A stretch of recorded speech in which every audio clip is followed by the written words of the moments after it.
Hello world of YouTube and welcome to the Earl Sweatshirt Discography Review. Earl, similarly to Nas, who was the redacted this month, came up into the world of hip-hop at a pretty young age. He was 15, writing his first mixtape, and amidst early controversies like the Free Earl movement, where his mom had forbade him from making music for at least a handful of years, and he didn't start making music again until he was of age, caused his sort of star to rise even higher because everybody wanted to hear what this kid had to say given his showcasings of talent on that first tape. And I would say he's probably the best rapper out of the Odd Future collective. I mean, he's definitely got the most consistent discography out of those that stay pretty prolific. You know, no disrespect to Tyler. He's got his lows that I would say go lower than Earl's, but Earl's just sort of continued to go on this pilgrimage that is uniquely his own. I love the realms he's dipped into throughout the years, and I think he's made some really interesting and depressing hip-hop. He's got 6 releases that I'm going to be talking about today, ranking them from worst to best and telling you why, and giving you a sort of roadmap when getting into Earl Sweatshirt, because he does have some projects that really you shouldn't listen to, but also some ones that can be harder to circumnavigate given how abstract they can be on the surface. Outside of the 6 full-length releases, he's also got 2 EPs that I'm actually going to talk about first, starting with Split. I ain't splitting no time soon. My brain split in two. It's raining. Solace was a release that Earl dropped in 2015, shortly after the release of his third project, I Don't Like Shit, I Don't Go Outside. And it feels like the end of that album's headspace, the proverbial rock bottom one could face when going through that sort of cyclical, bleak headspace that one can get into. I may not have been through what Earl was going through when he was writing these projects, but like I immediately, even when respinning it for this review, could empathize and felt a sort of relation to feeling how he feels on here, the way that this is structured, the looseness of it all. Because it's an EP in spirit, it's a 10-minute track that's sort of broken up in segments and has this very loose structure. It very much feels like the Aesop Rock project, The Blob, which was like a mixtape that he released that was kind of the scraps that he had lying around. This kind of invokes that same spirit, but again, in a much more depressing-ass way. Like, I really appreciate the sonic tapestries of this. The second part in particular, with, like, the organ loop on it that has this sort of, like, very off-kilter feel to it, I think further solidifies his own gravelly delivery and that he's not okay. It creates this very dark portrait that I think is just executed masterfully. I really enjoy this EP a lot. I feel like it's for those that like I Don't Like Shit, I Don't Go Outside, which, as you'll see, I do very much like that record. While I'm glad he is out of what was fueling this, because, like, again, relating to the headspace of this project, like, it's not a good place to be in. And he's definitely writing with a much more positive energy, and I'm happy to see it. But this EP, as far as like using music to get through something, is a great execution of it, artistically speaking. And it's very much worth the investment if you like Earl's brand of sad-ass raps. Sparing out the cost is an arm, leg in the head, and all greater conquest and text, I'm pawning the rest. Feet of Clay, similarly to Solace, is an interesting excursion by Earl, if only because it's an EP, but like it's also got a deluxe edition whose length sort of encroaches on the lengths of some of Earl's projects, because Earl takes the concept of a pocket project and really runs with it in some regards, in some fantastic ways. But Feet of Clay, I feel like, is the perfect embodiment of a good definition of an EP. It doesn't necessarily fulfill a proof of concept And especially in some of the cases of this, more so feels like it's just branching off of ideas from his last full length with some rap songs. It feels more like, similarly to Solace with I Don't Like Shit, is continuing the energy of some rap songs to its furthest depths, especially when exploring the themes of like coping with depression and dealing with the emotions of grief. Furthermore, like East, when it came out, was sort of dunked on in some circles because its instrumental is just wonky as hell. But as far as like taking the ideas of the abstract approach that some rap songs took and taking it to its furthest degree, that's an incredible example of it.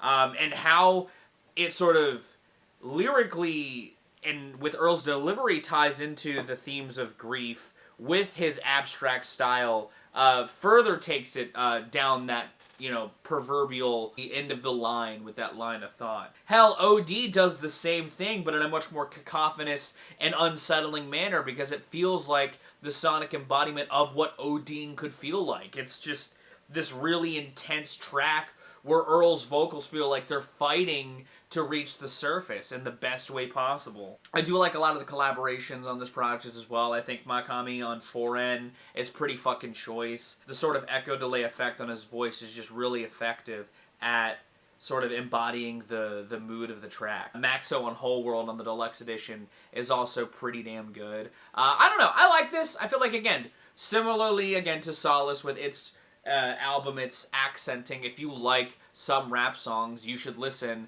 to Feet of Clay. It's a nice sort of extension of that. And I've thought about the idea of like doing a redacted with some rap songs and it. Maybe I will someday, but I also just kind of think that they both embody their own spirits relatively well. And I think Some Rap Songs is an album that, as you'll hear me say, is pretty damn good on its own. With that being said, let's cut the shit and start ranking his discography. Earl leave gases with milkiest asses. Take a firm stand at 9 on the track list. Earl have to. You were 15 once, right? And if you aren't 15, how did you get here? But also, you'll be 15 someday. Hell, you've probably done shit now that you'll look back on and regret when you're older. I guarantee, especially given where Earl's ended up now, he doesn't revisit this to any capacity. While, yes, his bar spinning is really interesting while jacking off to buffering vids of Asher Roth eating applesauce. It's just nuts. This project is not one you should be spinning, though, because it's homophobic as fuck, and it's cringy. It's that same sort of edgy teenage angst that I talked about Tyler doing on Bastard, but to like the nth degree. Hell, he's got Vince Staples on here, but on a track about rape. It's just not something that I think embodies Earl's talents in the best of ways. Yeah, I get nostalgic for the old OF production style, and that's part of the reason that I liked Bastard so much when I did my Tyler review. But this Earl project, Earl's just done so much better. Given where his life has ended up, this just feels so irrelevant. Yeah, it was very important early on because it was all Earl had for like 3 years, but at this point, you can leave this mixtape in the past and just spin anything else in his discography. Ain't no telling when it ends. No matter the spin, I know when I gotta hit. That's it. That shit. Now, I knew that was going to be on the bottom. My biggest issue was going to be where it was going to be above that when ranking his discography. And if I'm being honest, while it's still the freshest in my mind, given it's his most recent album, I think Voir Dire might be the worst of Earl's sort of career post the Free Earl movement. I love the production on this thing, and I talked about wanting this so badly in my review of Sick. Again, it's a case of just being careful what you wish for to some capacity, because I think that this sounds really good, but I think that some of the ideas that The Alchemist is pulling together, while I get what he's going for, I don't think Earl matches the same sort of intensity or energy, or is trying to, like, recreate that dichotomy that kind of existed on some rap songs, but it doesn't have the same effect, at least to me, on this. When it works, though, it's genuine just gas. Like on Vin Scully, that sample loop creates this great backdrop where Earl reflects on his past from a much more aged perspective. It feels much more in the rear view and much more like a reflection from a place of comfort. Not in a bad way. I really like the way that Earl's sort of smooth, chill delivery just slides into the groove of the instrumental. I also think that the atmosphere on the beat of Mac Deuce enhances Earl's storytelling on that track tenfold, and I think it's just pure magic. Hell, I think the 3 collaborative tracks with Mike on Century and both Vince Staple cuts do a lot to sort of spice up the track listing. Earl delivers with a little more life in some of those tracks, and I think both artists match his energy tenfold. I talked about that in my original review. I think both Vince Staple cuts in particular do a good job at sort of like adding a lot of vibrancy to this project, because in some of the pockets where the instrumental is kind of doing that, like on Heat Check, I think that it kind of falters. And I'll admit, some tracks like Sirius Black and Dead Zone have grown on me a little bit the more that I've sat with this record, but if I'm being honest, when looking at Earl's discography, this still just sits at this point. It's not to say it's not worth your time. It is very much still a great project that I feel like one should get to eventually, but I do think that as far as starting points are considered, this is far from that. This is very much for the diehards, and even then, you may not love everything that the project has going on. There's a reason why it was originally posted in just the Met Gala website, because there's a sense of elegance to a lot of the instrumental palette of this, but I definitely think that it may not live up to quite the hype that something like that might evoke, at least personally. I'm on the monitor, nigga. She taking it like a champ, and I'm proud of her, nigga. Doris feels like the best foot Earl could have stepped into this spotlight that was shining bright, rimmed with anticipation for this project, because it feels like that next step in the Odd Future era that sort of ditches all the edgy shit that was on that mixtape and more focuses on reflecting from that and growing from it, sort of acting as the proverbial mission statement for a lot of Earl's discography, because he does a lot of reflecting. He does a lot of that sort of rap therapy, sort of delving into his own depressive ideas, and this teases that, but with a sonic palette that feels a lot more in line with what he was coming up with when he was still a kid. And that kind of comes out pretty directly in stuff like Burgundy, or the sonic palette of something like Hive or Chum, where it feels like the big budget version of that. On Whoa, Tyler opens up the track by saying that, like, yeah, this is a bit of more of a therapeutic experience, but we still have that OF spirit on a fucking banger of a track. I also like that he sort of branches out his collaborative palette in some ways, with some icons like with Pharrell, who produced Burgundy, and with the RZA track Molasses. I also love that him and Mac Miller create just this dark ass track on Guild. I think that they both suit that really eerie atmosphere just magnificently. I love 20 Wave Caps with Domo Genesis because it's a good example of sort of like teasing some of the roots of Earl's real bitter cynicism, especially after getting his time in the spotlight. Which is all to say that I think this is honestly probably the best starting point in Earl's discography, because it has some of those more foreboding or darker, bleak ideas and sonic palettes. And Earl's pen game is still as sharp as ever,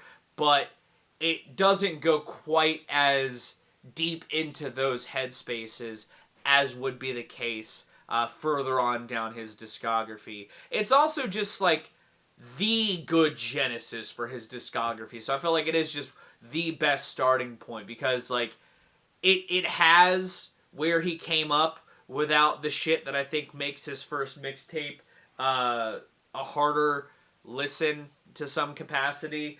Plus the collaborative circle, the energy is just on point. Vince Staples and Earl just make some magic together. I'm shocked that they never did like a full length together, but I would really love to see that, because again, even on Voir Dire, like they've always just had chemistry across their discography. Even if I don't think their track on the debut mixtape is worth spinning now, I mean, they do have chemistry on there that is choice as fuck. You know, Vince adds a good energy, or at least a different kind of charisma to Earl's sort of deadpan style of rapping that I just think is some real magic. You know, him and Tyler have a similar thing going on, but like, for some, Earl and Vince, I think, just work so fucking well together. And they've cropped up on each other's projects a lot. So, I mean, they're great. As far as rappers that I think should work together, if you could pull away from anything else in this discography, it's Earl and Vince. I think that there's some tracks on here that I could do without. Like, I think the sequencing on the project could use a little reining in to some capacity, and I don't think that there's necessarily as many bangers, or at least the hit ratio isn't as tight as it is on other Earl projects, but it's also the longest Earl project for what it's worth. So if you do start here investing, everything after this is going to be shorter by and large. But yeah, Doris is great. It's still a really solid fucking hip-hop album. I'm working on it. It's worth the time. Further down the line, you might realize. While in my original review, I sort of looked at Sick as sort of an album that was sort of behind the curve with some of the lyrical subjects, given like COVID had been around for 2 years at that point, so like seeing artists still reflect on it in any capacity just sort of felt out of vogue. But in reality, it is interesting to see Earl sort of rein in this sort of pocket project ideology into a slim ass, very interesting prospect that saw him working with producers and artists that further accented Earl's delvings into the abstract. Like, I love that synth arpeggio loop on 2010, and I love his bar spinning on there. I think that it's just masterful work as far as like showcasing Earl's ability to harness a beat and just create this really engaging rhyme scheme for it. The collaborations with Z-Loopers and Arm & Hammer are both choice as hell. I think Arm & Hammer on Tabula Rasa, with that piano-style instrumental, is just fucking lightning in a bottle. I think the sequencing of this project and the way it sort of bounces around with these abstract ideas is also some pretty fucking cool stuff. You know, for an example of something that I think is attempted on Voir Dire but done better on Sick, Lie is a track that I think has that sort of lush adjacent sample loop with Earl doing his own verbose spinning and just is far more of an interesting pull together, in my opinion. The production on In God Laughs, where Earl is talking about his relationship with Faith post his grandfather's passing, feels like purging his frustrations in the pulpit itself. The spacey beat on that adds to the sort of feel that that track is embodying. And honestly, this is a record that I think continues to just age so well every time I respin it. I liked it a decent amount when it came out, but as far as like growers in his discography, in my opinion, Sick is absolutely that. Because when I decided to do this, I didn't expect to put this here. But I fucking love the ideas that he's cooking in such a small capacity. I do still wish there was a little bit more to this, but as far as like Earl giving you the biggest concentrated dose of his abstract ideas that he was sort of trying to cook with on some rap songs and Feet of Clay and sort of pushing them into cleaner atmospheres, Sick is that. And I feel like if you've enjoyed some rap songs, you should absolutely spin Sick. Or, I would honestly argue, if you want a good, at least more polished presentation of that abstractness in a concentrated dose, start with this. If you're not starting with Doris, start with Sick. and work around his discography. Because the writing on here still dips into avenues that he delves into on stuff from like Some Rap Songs and Feet of Clay and on Voir Dire. But something about just the approach to this project I feel like is a concise, well-executed version of that. And the collaborators that are here are all the circles that he still kind of rotates around in now. It's a good example of what Earl's been messing around with throughout this pocket of his career.